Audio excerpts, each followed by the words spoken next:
Now here's an interesting coupe, Tim. A Rover 216, quite expensive new, but 2 years down the line, lost quite a bit of money and good value for money now. Excellent value for money. When you look at this particular model, this is a 97 on the R 216 SE coupe. This would have probably cost you in the region of just circa £17,000 new. With 18,000 miles on the clock now, this is actually going for £9,400. What sort of specification do they come with? The SE has good specification. This has remote central lock-in, alarm, twin sunroofs, alloy wheels, power steering, ABS. Good specification actually. Now I think Rover continue making the coupe after they finished with the old 200 model. That's right, they did.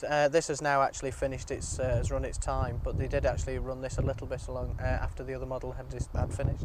Is this the most powerful version of the other models in the range? No, it isn't. This is the 216, which is the 1.6 16 valve. They did do the 1.8 with the VVC engine, which is a lot more powerful than this particular unit in this one.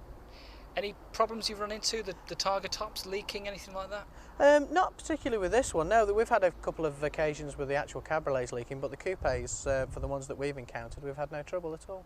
You've got to look out for excessive tyre wear. Obviously they're a bit harsher on the tyres, being the more powerful units, and with them having the fully coated bumpers on them, you've got to look out for just very, very minor and small scuff marks on them, and that's it really, just parking marks.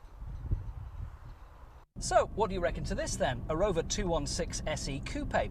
Good engine, 1.6 16 valve, produces 111 brake horsepower. Or you could look around for the 1.8 engine, which is the same VVC engine that they later used in the MGF.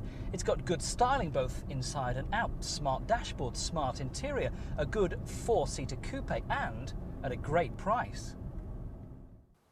The Rover Coupe was first launched in October 1992, so early examples will be around on a K-plate. Each model in the coupe range is well equipped and, despite being fairly rare on the road, are a popular used buy. Insurance groups are generally a fairly high 14 to 15. Look around and you should see early examples of the 216 Coupe starting at sub £5,000, but it's always worth paying that little bit extra for a clean, well-kept example. Now you have to start by saying that this isn't an out-and-out sports car. Push it too hard and it will probably get a bit ragged and not feel quite as it should do. The steering's nicely weighted, decent gearbox, decent clutch, decent brakes as well.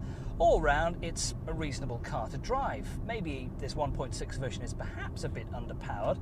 I personally probably go for that more powerful 145 brake horsepower VVC version.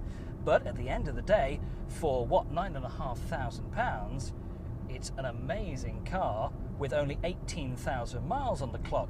One thing it hasn't got, which is sorely lacking on a day like this when it's 90 degrees outside, is air conditioning.